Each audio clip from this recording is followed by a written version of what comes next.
Vice student, कल अपन ने जो है लोकसभा के बारे में पढ़ा था। लोकसभा की फिर अपन ने क्वेश्चनिंग आवर के बारे में पढ़ा, भाई किस तरह के क्वेश्चन होते हैं, स्टार क्वेश्चन, अनस्टार्ट क्वेश्चन वगैरह। अपन उसके अब आगे पढ़ते हैं। तो नेक्स्ट टॉपिक है जीरो आवर्स। जीरो आवर्स क्या होता है कि एक ऐसा पीरियड होता है कि जो क्वेश्चन आवर खत्म हुआ तो क्वेश्चन आवर के बाद वाला जो 1 घंटा होता है, मतलब क्वेश्चन आवर ऐसा माना जाता है कि कोई भी सेशन स्टार्ट होता है तो लगभग 11 बजे से क्वेश्चन आवर होता है 1 घंटे का। उसके बाद 12 बजे से लंच ब्रेक तक का जो आवर दिया जाता है वो होता है जीरो आवर बोलते हैं उसको। इसके अंदर क्या होता है, कोई भी मेंबर ऑफ द हाउस क्या है, किसी क्वेश्चंस को, किसी भी तरह के ऐसे क्वेश्चंस को उठा सकता है विदाउट एनी परमिशन या प्रायर नोटिस के बिना, या कोई परमिशन उसके लिए पहले से नहीं लेनी पड़ती। और इसमें क्या होता है, प्रेसाइडिंग ऑफिसर जो भी स्पीकर वगैरह controls the house when phase with heated discussion. कभी कभी एकदम गर्मा गर्म बहस होती है इसके ऊपर, वो कई आरोप प्रति आरोप लगाए जाते हैं। ठीक है, तो ये जीरो आवर्स होते हैं 12 से लेके के लंच ब्रेक तक। उसके बाद आते हैं types of the motion. Motions मतलब कितनी बार कई चीजें सदन में लाई जाती है तो उसे मोशंस जनरली कहते हैं। तो motion is a formal proposal made by a member stating that the house should take up some particular matter which is of public importance. क्या होता है, कभी मोशन की डेफिनेशन बोले रहे कि मोशन एक फॉर्मल प्रपोजल है, ठीक है, मेंबर द्वारा उठाया जाता है। उसमें ये बताया जाता है कि अब ये जो हाउस है, लोकसभा या राज्यसभा जो भी, ये पर्टिकुलर मैटर पे डिस्कशन करेगा, इस मैटर को उठाया जाएगा जो पब्लिक के इंटरेस्ट से या पब्लिक के इम्पोर्टेंस से रखता है पब्लिक के लिए। तो with the help of the motion की वजह की मदद से The members draw attention of the government to take suitable action in a particular matter। किसी पर्टिकुलर मैटर के ऊपर गवर्नमेंट का ध्यान आकर्षित करना कि आप ये चीज आप करो। ठीक है, अब इसमें मोशन भी कई तरह के होते हैं। पहला मोशन क्या है, एडजर्नमेंट मोशन। एडजर्न करना, अपन बोलते हैं ना कि आज के लिए समाप्त करना, फिर कल से एडजर्न करना, डिले, ये उसको आगे बढ़ाना, एडजर्नमेंट मोशन।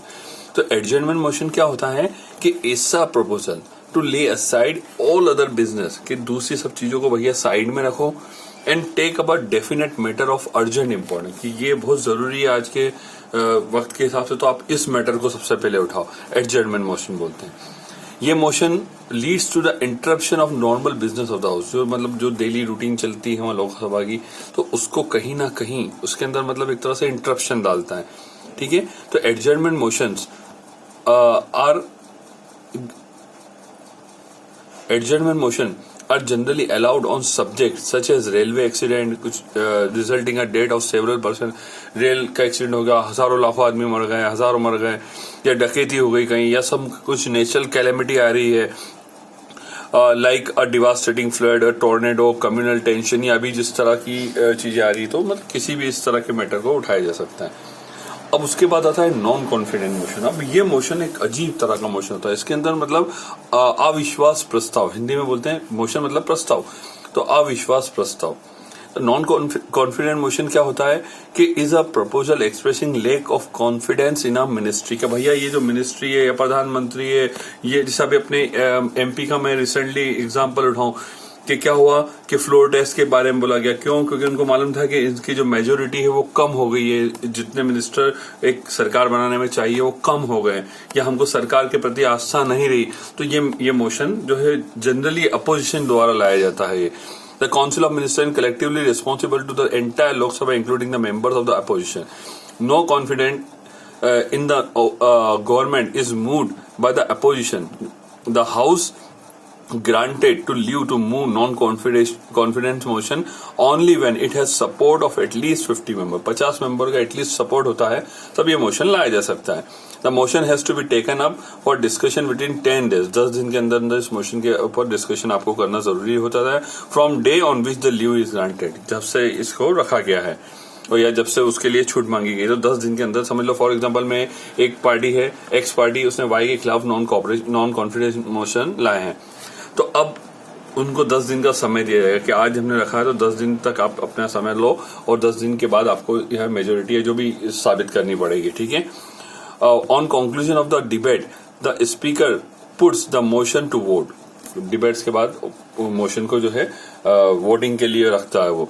फिर पता चलता है कि भैया जो मेजोरिटी चाहिए थी अभी है तो सरकार बरकरार रहेगी, अदरवाइज जो सरकार जो है बर्खास्त कर दी जाएगी।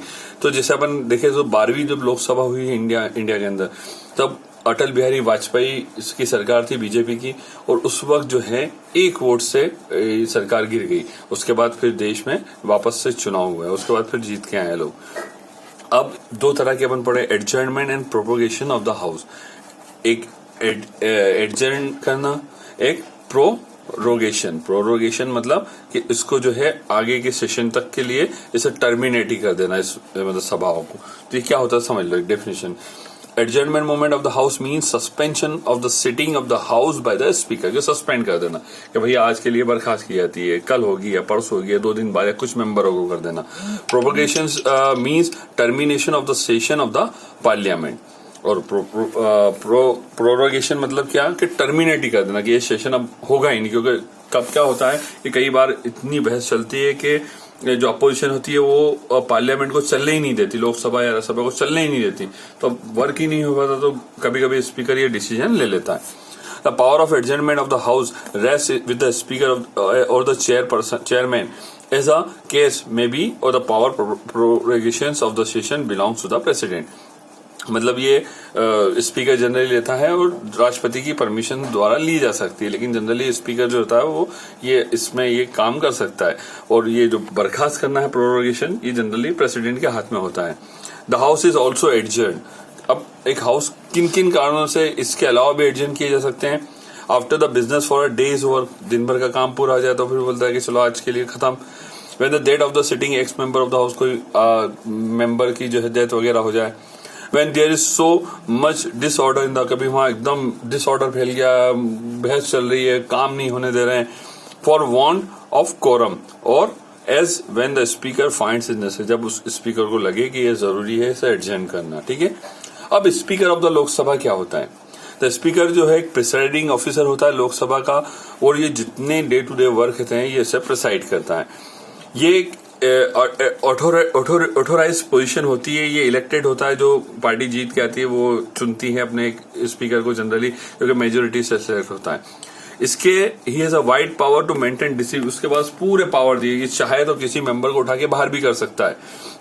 इन the table of precedence he ranks higher than all cabinet minister, जितने भी कैबिनेट मिनिस्टर होते हैं उसकी रैंक उस कैबिनेट मिनिस्टर से बड़ी होती है, other than the prime minister himself. With respect to the discharge of his power and function, the speaker is not answerable to anyone except the house. सिर्फ वो हाउस को ही आंसरेबल है, जवाबदेही है उसकी, बाकी किसी को उसे जवाब देने की जरूरत नहीं है कि कैसे वर्क हो रहा है। अपन उससे सवाल जवाब नहीं कर सकते। हाँ, आंसरेबल ऑफ पीपल तो पूरी सरकार ही होती है। No court of law can go into the merits of the ruling given by him, कुछ रूल अबाइड कर रहे हैं, कुछ वो बनाए, तो उसकी जांच के लिए कोई कोर्ट इंटरफेरेंस नहीं कर सकती। हाँ, वो तो पूरी सरकार ऐसा कुछ काम करे कि जिसकी वजह से कुछ गड़बड़ हो जाए तो बात अलग है। अब स्पीकर कैसे इलेक्ट होता है। The speaker of the Lok Sabha is elected from the among its own member soon after newly elected house meets for the first time. When the house is dissolved, the speaker does not Venkat his office, he remains in office till a new speaker is elected by the new Lok Sabha in the first meeting. अब समझ लो, जो भी सरकार elect होके आई है तब उसने अपने एक आदमी को, या उसमें से जो भी मेजोरिटी में जिसको पसंद किया था उसे इलेक्ट कर दिया। जब सरकार का टाइम पीरियड पूरा होता है, नए इलेक्शन में, तब भी स्पीकर उस पोजीशन पे बरकरार होता है। और जब नई पार्टी सही सरकार आती है और वो अपने स्पीकर कभी उसको ही चुनती है, ठीक है, कभी दूसरे को चुनती है, तब वो उसकी पोजीशन वो वैकेंट करेगा, उसके पहले नहीं करता। The speaker is elected for a term of 5 year, ये भी 5 साल के लिए होता है। He can seek re election any number of time if he is elected as a member of the Lok Sabha. और कभी भी उसको लगता है he can seek re election any number of time, कितनी बार भी अब स्पीकर बदला जा सकता है वहां के अंदर, if he is elected as a member of Lok Sabha, कभी वो लोकसभा में चुन के आया है। The speaker may resign from his post on the health or other grounds by submitting a letter of resignation to the deputy speaker. एक speaker होता है डेप्यूटी, कभी उसको लगता है कि कुछ हेल्थ इश्यू हो रहे हैं या कुछ दूसरे कारण से उसे इसमें से त्याग पत्र देना है, तो वो अपना रेजिग्नेशन जो है डेप्यूटी जो है स्पीकर को वो सौंप देता है। ठीक है। The speaker can also be removed by the Lok Sabha if the majority of the members pass a resolution to this effect. कभी ज्यादा मेजोरिटी ऑफ मेंबर्स से बर्खास्त करने जाती है तो फिर वोटिंग वगैरह जो भी प्रोसीजर है उसको हटाया जा सकता है। अब उसके बाद होता है deputy speaker. The constitution provides for the office of the deputy speaker who performs the duties of the speaker when the latter is absent और while the office of the speaker is vacant. The deputy speaker is elected और is removed from the office in the same way as a speaker. कभी speaker को बीमार हो जाए या कभी नहीं आ पाता या कभी ऐसी सिचुएशन है कि स्पीकर को हटा दिया जाए, पोस्ट वैकेंट होती है, तब वो जो है डेप्यूटी स्पीकर उसकी जगह उसको संभालता है। ठीक है, role and function of the speaker next topic है। तो क्या क्या होता है कि वो जो लोकसभा या राज्यसभा, जिसमें भी लोकसभा में या राज्यसभा में जो भी हाउस में बैठा होता है, स्पीकर का पहला काम क्या है कि जितनी भी मीटिंग होती है हाउसेस के अंदर उसे वो प्रेसाइड करता है, प्रेसाइडिंग ऑफिसर होता है। स्पीकर जो है किसी भी इंटरप्रेट कर सकता है, किसी भी the rules of the procedure of the house, किसी भी रूल ऑफ प्रोसीजर हाउस में उसका इंटरप्रिटेशन हो सकता है। और जो भी बिल दोनों हाउस में पास हुए हैं वो कब होते हैं, वो पास होने के बाद उसकी साइन होना उस पर जरूरी होता है। उसके बाद ही प्रेसिडेंट के पास उसे लॉ के रूप में भेजा जाता है। The speaker decide admissibility of all the question. वो ही डिसाइड करता है कि यार ये क्वेश्चन पूछने लायक है। कभी उसको लगता है कि ये मतलब इस महिमा को खंडित करता है या नहीं पूछा जाए तो वो उसको मना कर सकता है। He puts issues to vote and announce the result. वो किसी भी इशू को वोटिंग के लिए रख सकता है और रिजल्ट भी की घोषणा भी वही कर सकता है। Speaker does not vote out. Speaker वैसे तो नहीं कर सकता। कभी बाई चांस ऐसा कुछ होता है कि बराबर वोट डाल पड़ते हैं किसी इशू के ऊपर, तब फिर वो अपना एक वोट डाल के उसे डिसाइड के लिए काम करता है। वैसे अदरवाइज वो वोट नहीं करता। The speaker decide whether the bill is a money bill और नॉट। वो डिसाइड करेगा कि कोई भी बिल मतलब कोई भी कानून बनाने के लिए कुछ चीज लाई गई है तो वो मनी बिल है कि नहीं, ये डिसाइड करने का काम किसका है, स्पीकर का। एडमिनिस्ट्रेटिव फंक्शन इसके क्या है? The speaker receives all petitions and documents in the house. जितने भी डॉक्यूमेंट जितने भी पिटिशंस हैं वो उसे रिसीव कर सकता है। He communicate the decision of the house to the concern authority. जो भी डिसीजन है उससे कंसर्न अथॉरिटी से वो कम्युनिकेट करता है। He regulate the admission of visitors and press correspondents of the galleries of the. Gallery बनी होती है देखने के लिए, उसके लिए वो ही डिसाइड करता है कि किसको आना चाहिए, किसको प्रेस वगैरह जिसको भी बुलाना है। डिसिप्लिनरी फंक्शन की बात करें, speaker maintains order in the house. Law and order को मेंटेन करके रखता है। कभी कोई ऐसा अनरूली वर्क करता है तो उसे वो बाहर कर सकता है और उसके लिए ही और she disregard the authority of the chair. In the case of grave disorder he can adjourn the. कभी ज्यादा ही हो रहा है तो फिर वो हाउस को भी एडजर्न कर सकता है। कभी in case of the words used by the members are indecent and unparliamentary, कभी ऐसे कोई गलत शब्दों का प्रयोग किसी मेंबर द्वारा किया जा रहा है तो स्पीकर जो है उसके लिए उसको सच वर्ड ही expunge in from the proceeding in the house.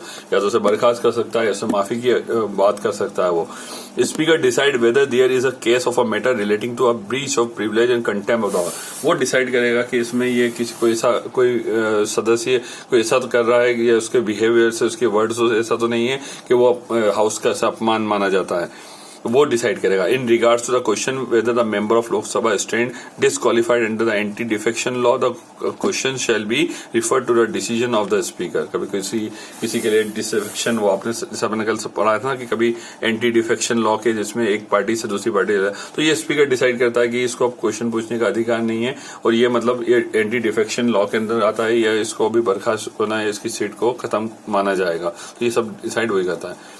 ठीक है, अब यहाँ तक है। अब कल से नेक्स्ट उसके अंदर अपन पार्लियामेंट्री कमेटी से इसके आगे का वर्जन चालू करेंगे। ठीक है।